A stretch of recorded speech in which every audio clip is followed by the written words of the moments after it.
अब बात उस खबर की जिससे आज जबरदस्त हलचल हम सभी ने देखा, क्योंकि दिल्ली के विज्ञान भवन में आज सरेआम प्रधानमंत्री के खिलाफ नारेबाजी हुई। एक सम्मेलन में भाग लेने के लिए पहुंचे प्रधानमंत्री के सामने उस वक्त अजीब स्थिति पैदा हो गई जब एक आदमी खड़े होकर प्रधानमंत्री के खिलाफ नारेबाजी करने लगा। बिहार का रहने वाला है संतोष, उसका रिश्ता आरजेडी से है। Doctor Manmohan Singh, honourable prime minister of India, to deliver his inaugural address to this August gathering. एक ऐसी तस्वीर जिसकी किसी ने कल्पना तक नहीं की थी। दिल्ली के विज्ञान भवन में इस शख्स ने सनसनी मचा दी।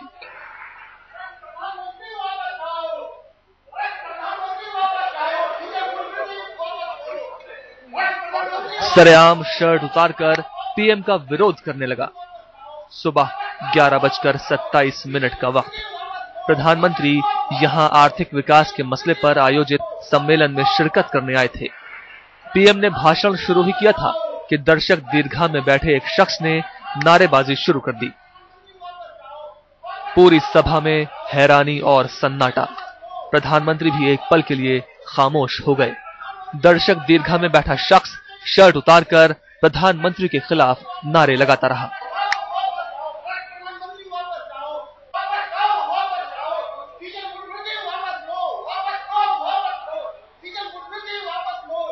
संतोष को आनन फानन में सुरक्षा गार्डों ने कब्जे में लिया और वहां से बाहर ले गए। हालात ये कि कब्जे में आने के बाद भी संतोष नारेबाजी करता रहा। हालांकि उसकी सुरक्षा गार्डों के आगे एक न चली। पीएम का विरोध करने वाले इस शख्स का नाम संतोष कुमार सुमन है। सुमन पेशे से वकील है। बिहार का रहने वाला सुमन दिल्ली के पटियाला हाउस कोर्ट में वकालत करता है। सुमन राष्ट्रीय जनता दल के लीगल सेल में है और उसने पीएम के खिलाफ एक केस फाइल करने की भी कोशिश की थी। आरजेडी अध्यक्ष लालू प्रसाद ने इस घटना की निंदा की और ये ऐलान भी किया कि पार्टी की दिल्ली इकाई भंग कर दी जाएगी।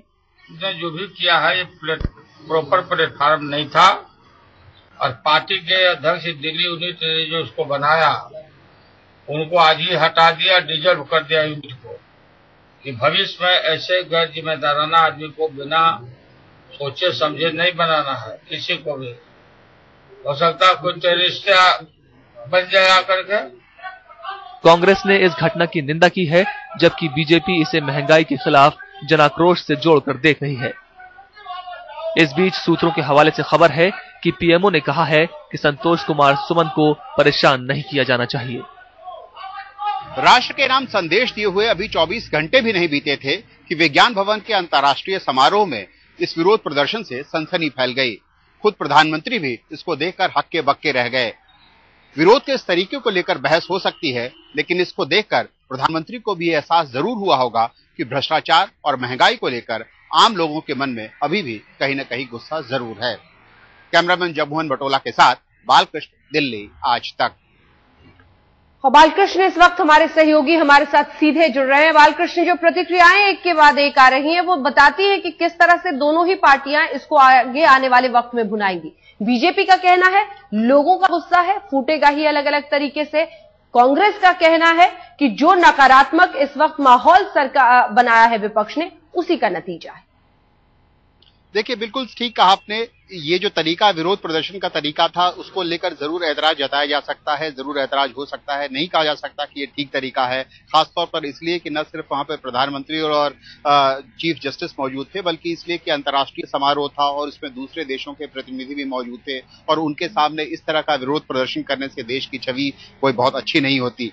लेकिन दूसरी तरफ जो लोग समर्थन कर रहे हैं इस विरोध प्रदर्शन का, उनका ये भी कहना है कि उसने कोई हिंसा करने की कोशिश नहीं की, उसने कोई हमला नहीं किया, कोई और तरह अभद्र व्यवहार नहीं किया। नारे लगाना और विरोध प्रदर्शन करना एक लोकतांत्रिक तरीका है और उसने वही किया और इससे लोगों के मन में जो महंगाई को लेकर गुस्सा है, जो भ्रष्टाचार को लेकर गुस्सा है, उसको उसने आवाज दी है। तो बिल्कुल कहा जा सकता है कि उसके तरीके को लेकर विरोध है, लेकिन जो उसने विरोध किया है, जो मुद्दा उठाया है, उसको कहीं ना कहीं से विपक्ष का समर्थन मिल रहा है। बिल्कुल, बालकृष्ण हमारे सहयोगी दे रहे थे जानकारी। लेकिन जिन प्रतिक्रियाओं की बात हो रही थी, चाहे वो सत्ता पक्ष हो या फिर हो विपक्ष, क्योंकि दिल्ली के विज्ञान भवन में सरेआम प्रधानमंत्री के खिलाफ आज नारेबाजी की एक शख्स ने। एक सम्मेलन में भाग लेने के लिए पहुंचे प्रधानमंत्री के सामने उस वक्त अजीब स्थिति पैदा हो गई जब एक आदमी खड़े होकर प्रधानमंत्री के खिलाफ ही नारेबाजी करने लगा।